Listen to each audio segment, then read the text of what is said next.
Hello बच्चों, चलिए प्रश्न को समझते हैं।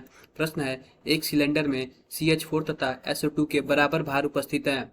वह CH4 के SO2 का आंशिक दाब SO2 के आंशिक दाब का अनुपात ज्ञात कीजिए। तो बच्चों, सबसे पहले हम प्रश्न की मुख्य अवधारणा समझते हैं कि प्रश्न की मुख्य अवधारणा क्या है। मुख्य अवधारणा तो हमसे क्या पूछ रहा है? हमसे आंशिक दाब का अनुपात पूछा जा रहा है। आंशिक दाब का अनुपात, आंशिक दाब का अनुपात पूछ रहा है। दाब का अनुपात। अगर अगर अगर CH4 का आंशिक दाब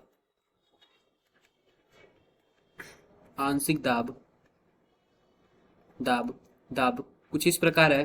पीसी है और SO2 का आंशिक दाब पीएस है। तो हमसे क्या पूछ रहा है? हमसे आंशिक दाब का अनुपात पीसी बटा पीएस का मान पूछ रहा है।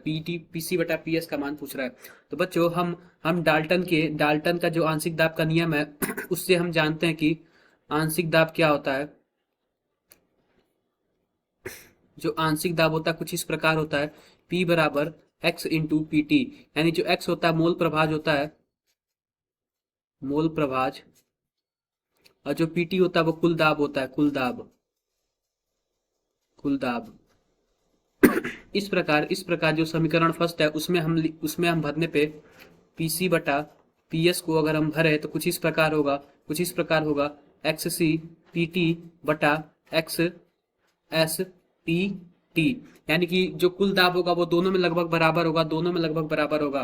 तो इस प्रकार हम क्या कर सकते हैं कि पीटी से पीटी कट कर सकते हैं। और जो एक्स होगा ये होगा मोल प्रभाज। तो मोल प्रभाज क्या होगा? जो हमारा CH4 का मोल होगा बटा कुल मोल। हम CH4 का जो मोल है उसको NC से लिख रहे हैं। CH4 का यानी मीथेन का मोल, और जो NT है वो कुल मोल है विलियन में या फिर जो गैस का कुल मोल है वो इस प्रकार होगा।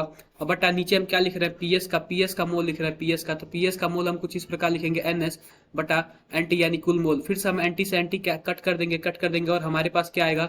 NC बटा NS। तो बच्चों हमने यह देख लिया कि जो PC बटा PS था वो क्या हो गया?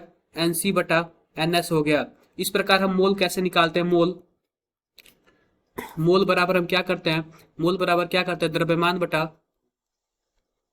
द्रव्यमान बटा अणुभार कुछ इस प्रकार निकालते हैं। तो बच्चों, हमें प्रश्न में यह दिया गया है कि दोनों का भार लगभग बराबर है। तो हम क्या करते हैं? द्रव्यमान को अगर हम y मान ले,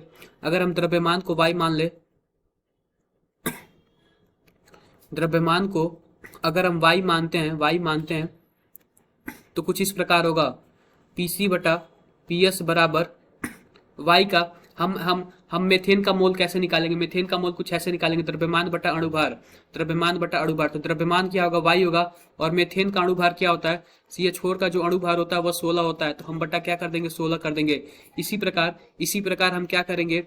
NS जो SO2 है, SO2 का अणुभार कितना होता है?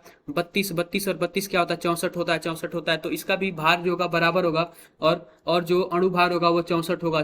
तो इस प्रकार हम PC बटा PS क्या करेंगे? 64/16 हो जाएगा। इस प्रकार जो अनुपात होगा वो 4/1 हो जाएगा। यानी कि जो PC और PS का जो अनुपात है,